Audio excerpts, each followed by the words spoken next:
You want to get? Should we get into the? Yeah, Math Tuesday. Yeah. All righty. Let me see. I have a read here for that. Oh, look at this. This is so official. Math Tuesday, where we grade all groups and take a look at which team possesses the best of the 8 different position groups out of the 12 FBS programs. Then in the back half of the show, anyway, I already talked about Brad LaPlante and all that stuff. So. Yeah. All right, Pickle. Let's get into them. Math Tuesday. All right. So like Ish said, we'll kind of precursor to this we took the 8 categories that we have in the magazine each year. So 4 on offense, 4 on defense, and special teams if we consider that defense. But he's going to go through, and this is Ish's opinion on which Texas FBS team ranks highest in those specific groups. Yes. So let's start off with quarterbacks. I went with SMU.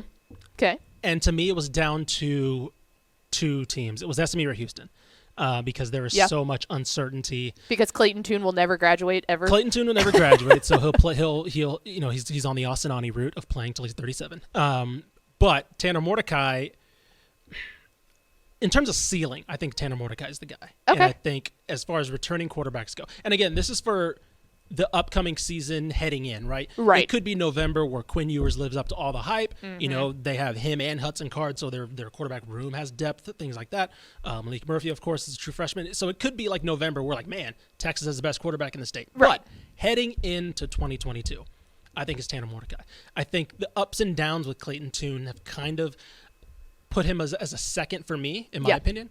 Last year we saw the good, right? When he has a Nathaniel Dell, when he has weapons around him, a good running back. Of course, Alden McCaskill is going to miss this year, but you saw what happens when he has weapons around him. But I think Tanner Mordecai, the fact that he came into that SMU room and they did not miss a beat. I was worried that they lose Shane Bichelle. Okay, there goes their production, or at least their production is going to take a significant hit, and they really didn't. Like He had some games where he struggled, but for the most part, he was somebody who kept that vertical offense going forward. I think it says a lot that Rhett Lashley was like, no, that's perfectly fine. Like, I'm okay taking him. And then if you want to talk about depth, I still think Preston Stone's next in line. Everything indicates that they still love him as the guy to take over eventually for Tanner Mordecai.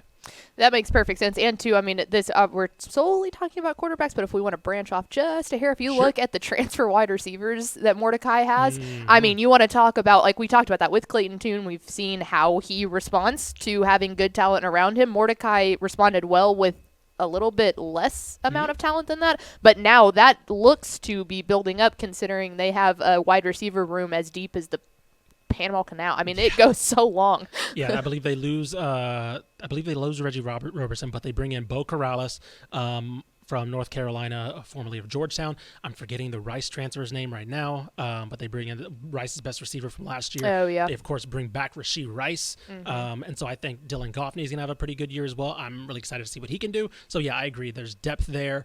I think there's even more names waiting to emerge for them. And then, of course, didn't we mention the running backs that he's going to have at his disposal with Kamar Wheaton and Trey Siggers and those guys. So I think we're in for a potentially an even better year than Tanner Mordecai, which is kind of crazy because he threw for, 3,600 yards last year? Oh, yeah, he had an arm. So. Well, and I like that you went with the established route rather than the – because it could have been the Quinn Ewers route and just saying, oh, yeah, well, duh, we've seen him play, but we haven't seen him play at this level, so I like the pick on SMU. It's more or less been over a year and a half since he's taken a meaningful snap. I know he took a snap at Ohio State, but it's been about a year or two. He took 3, I'm pretty sure, and I think he handed the ball off every single time. Right, so if you call that meaningful, if you will, but exactly. So yeah, I went with SMU. Let's go on to running backs. Yep. I think this one was pretty easy. Yep. Come on now. When I sent you the list of stuff as the example, I put this because even me, college football dummy, goes, I know that one. Bijan Robinson. I mean, this is the guy that was probably, before he got hurt, probably up until through October, in my opinion, was the best player in the country, potentially. Yeah. He probably would have been invited to New York if he didn't battle injury towards the end of the year. He should be one of the Heisman favorites this year, heading into the fall. I don't know what more you can say about this guy other than he's legit. And if you want to talk about depth, I mean, Roschon Johnson, Keelan Robinson, Jaden, these guys are going to come in. Jonathan Brooks, who didn't play much last year, but he's going to be somebody that they're going to obviously have high expectations for. They have the guy, and they have everybody else who can help fill in. When Bijan Robinson went out, Roschon Johnson was that guy. Keelan Robinson were those guys that stepped in and were able to do an effective job. It's hard to replace 1-to-1 what he gives you, because again, you're dealing with potentially a Heisman caliber running back, and so obviously your production is going to drop off a little bit. But I think depth wise, they have. I mean, Ishmael Johnson probably starts for every other. I was about to say maybe aside from A&M with Devon Chain, like probably every other FBS program in the state. So I got no issues with that.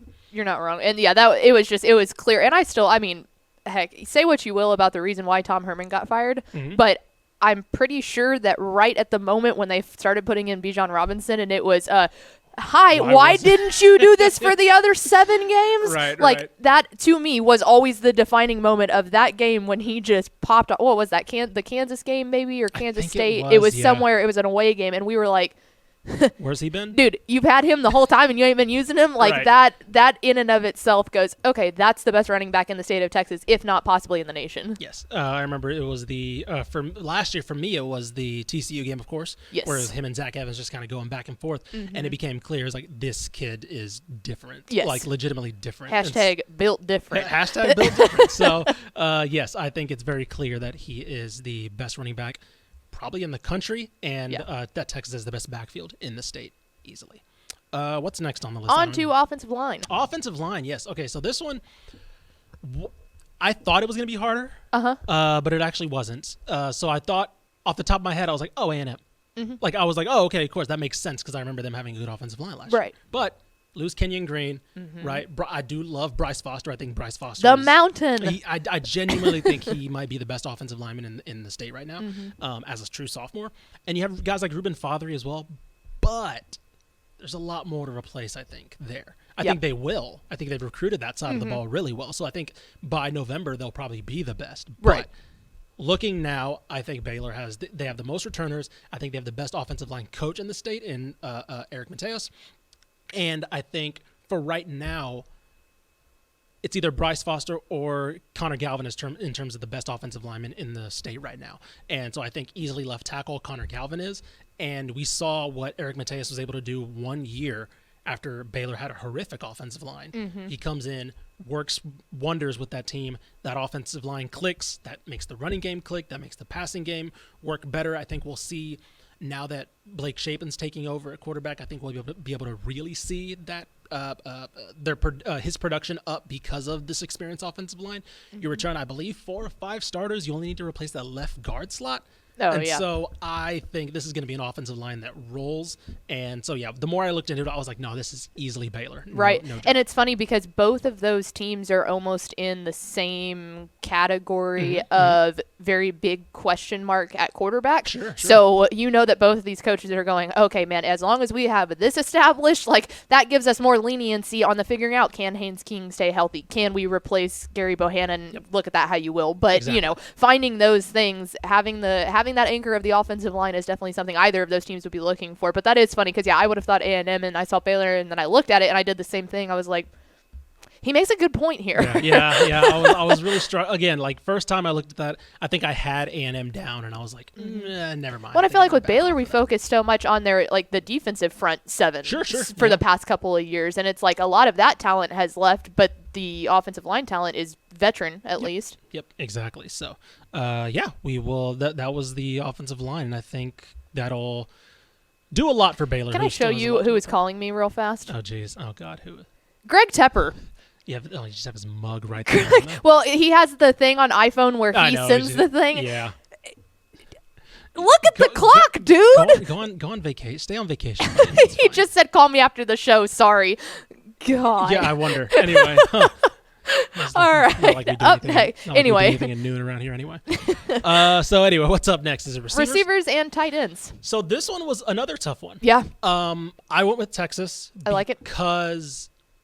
Or it was similar to the last one where I had SMU down. Yeah. I immediately was like, okay, I just mentioned some of the guys they were bringing in. I mentioned Bo Corrales. I mentioned bringing back Rashee Rice. Jake Bailey, by the way, is the Rice receiver that I mentioned that they got to transfer. But I started to look at Texas's additions in the offseason, and I was like, okay, obviously they bring back Xavier Worthy, who's probably the best, at least one of the 2 best receivers in the state. And then I look at Isaiah Nair from Wyoming. I look at a Jai Hall from Alabama. Look at Jordan Whittington, who'd probably be asked to be a 3rd, 4th guy now as opposed to a 2nd. And And then you look at Jaleel Billingsley from Alabama, tight end they bring in. You look at a freshman like Brennan Thompson who can maybe come in and be a guy for them. And the thing I like about somebody like a Brennan Thompson is he's not going to be asked to come in and be a number 1, number 2, number 3. It's going to be 4 or 5 gadget play, things like that. And yeah, I mentioned, I think the thing that put me over was Billingsley at tight end, because you have a reliable tight end from Alabama who knows tight ends. Which is something Texas hasn't had in how long? I cannot remember. So yes, exactly. Cannot remember a time. Exactly. And so I think he made Texas go over for me. And then also the possibility of somebody like a Jatavian Sanders, right? Being a secondary tight end, right? Somebody who, he's learning the position still, so like there's no guarantee. But I still think if there's something there, you're not going to be putting too much. Is that going to be his primary position? Do you know? I believe so. I believe more or less. I want to say they have him listed as a tight end. Because a lot of people are asking why he's not playing defensive end like he did in high school, and it's like I think he could be a weapon on the offensive side of the ball. I think he could too, but I also think that. I feel like talking to recruiting guys, there was something similar about when they recruited him. I think a lot more people thought when they were grading him, I should say, and rating him as a prospect at the camp circuits. I think a lot of people thought that he would be a defensive end. Yeah. And so I think that a lot of his grade and a lot of his upside, because again, he's a 5-star athlete. I want to say we had him as the best in Texas, or at least like top 3 or something. He was on the cover. Right, I was about to say cover of Rising, and so, but also that kind of means something around these parts. To your point, what was he on the cover as? Defensive end. He was in the edge rush position. So I wonder if the staff. So it's our fault. I wonder if the staff is just not seeing what they wanted to see, or maybe they like the idea of him as a tight end because he's so athletic, right? He played wide receiver, Denton Geyer. He had the catch, Ryan, I should say. like 2 of the catches heard around the world last year with the one-handed. Yeah. So I think he's just learning the position now because, again, even playing wide receiver and bullying your way is different than playing tight end and going against linebackers the same size as you. So I'm not too worried yet, but I think that there was some overrating is the wrong word, but misappropriated ratings as opposed to they weren't grading him as a tight end, if I should say. Okay. I don't think he would have been a 5-star tight end if they imagined him going to there. So, so I think wide receiver, to me, Texas. You have the guy, you have the star guy, and then now you've added depth, and I think that was the biggest. And a lot of that depth is experience yes, depth. Isaiah Nair is going to be a stud for them. Out of Wyoming, a lot of people at Texas were just insanely impressed that they got him. Somebody like an Ajay Hall who couldn't break through at Alabama, but okay, it's Alabama. There's going to be you're going against 3 or 4. There's no guys. shortage of talent. Right, exactly. So if you want to be a number 3, 4 guy at Texas, okay, that's fine. Jordan Whittington, who again he's battled injury, but he's shown something. And if you're not having him, have to be a number 2 guy, I'm okay with him being a 3, 4 slot receiver type. So I think they've added a lot of depth, and I think that pushed them over for me. Up next, defensive line. Defensive line. This one was not hard. This one was Baylor. It's been this way. Yeah, exactly. I think they have the best defensive lineman in the state in Siaki Ika. They bring in Jackson Player from Tulsa, who is a 2-time All AAC, I believe first-team AAC player. They bring in Gabe Hall, who started 8 games for them. They have TJ Franklin as well. I think this is going to be where Baylor's defense is going to be made, and I think that's where Dave Aranda wants it, honestly. Oh yeah. And you go back to, you've seen the Baylor teams that Dave Aranda's been head over, but you also go back to his time at LSU, and what did he always have? A very good defensive line. It's his calling card. Yeah. Yeah, so I think, I don't know, this one was not, I thought that's an easy. Yeah, I was trying to just for the sake of argument, I was looking up Houston's returning and looking up some other guys, and I was like, what am I doing? Yeah, no. Why am I doing this? Well, actually, because I forgot Jackson Player, they got Jackson Player. So I was like, it wasn't as unanimous, so I was like, it's probably Baylor, so I'm going to look it up, and then I was like, nobody's really sticking out, and then I saw Jack, I was like, I forgot they got Player, so it's fine. So yeah, he's, I want to say he's from Texas too. I'm not totally certain about that, but it was clearly Baylor for me as far as that's concerned. Well, let's completely flip the script here. Linebackers. Okay, so linebackers. I think I would go with Baylor. Right. It has been the past couple years, yes, but they got Dylan Doyle, and I believe they also have Josh White coming in from LSU to give them a boost. Okay. So I think I would go Baylor, but it's not as unanimous as it's been in the past. I like Edrin Cooper at A&M. I think he's going to lead an impressive unit. And if there's one unit that North Texas has that's pretty damn good, it's linebacker. How about that? Katie Davis, I believe one of their other starters is returning as well. So, like, and the other thing about linebackers is, like, so many people run a 4-2-5 or probably at most play. I guess some play odd front, so they could have 4 linebackers. But a lot of teams are going to the 2 linebacker set, where it's mostly they add a nickel corner or something on there. So yeah, I can't say unanimously. Yeah, because I want to be able to say, like, I think all these teams kind of have something, and also, like, why not? I'll throw a bone at North Texas. Like, Katie Davis is great. Like, I think he was that entire defense last year. So. Keep this going. I got 2. This is the best that you've been on a mic. All right. Anyway, let's make it Baylor. I'm just gonna go Baylor just to completely. You know what? Actually, redo the graphic. Throw that out of there. I do. I like the versatility in all of that, and I think that is something that the state of Texas could kind of hang their hat on. Sure. There's a lot of really good linebacker talent from the high school perspective in the state of Texas, and I think that really proves, because we talk about now a lot in the high school ranks about how offense has completely taken over the game of Texas high school football and all that, but there are still those hidden gems, and I think it's at the linebacker position that you really find that, and that kind of shows in the Texas college ranks as well. Oh yeah, 100%. I didn't even mention Breon Hayward from UTEP, who's probably their best linebacker returning. So yeah, I think that's one position. I believe he's from Corsicana as well. So there goes more to your point about the hidden gems being recruited. Hype it up. There you go. Actually, sorry, he is from Cy Ridge, still Texas. So there you go. It still works. But you get what I'm saying. like it's open. Yeah, it's open. So, like, I'll probably give the nod to Baylor, because I think when I was looking things up, I forgot about Josh White coming in. But I don't think it's very clear cut, because it's also not like Josh White was like the most like nailed on guy. It was just like, he had guys in front of him that he also didn't get as much playing time. Sure. You know, this is mostly I think that was mostly a guy that Aranda recruited at LSU, coming to Baylor, or seeing if he can kind of rejuvenate his career, which I wouldn't put it past him. So, what is next? Up next, let's go in the backfield. We've got the defensive backs. Yeah, this one wasn't hard. Nope. A&M, pretty easily. I think they have the best defensive back in the country, in the state, coming back in Antonio Johnson. They also have, I believe, Tyrese Chappell and Damani Richardson.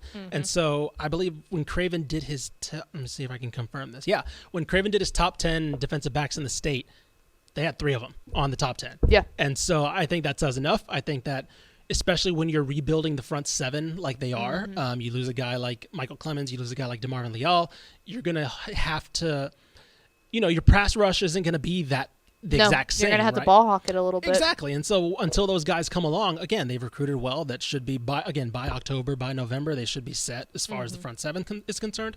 But, I'm wondering how the secondary is going to look when they're going to be left a little bit on an island. That might be a little harsh, but I think that they have the guys to make it work.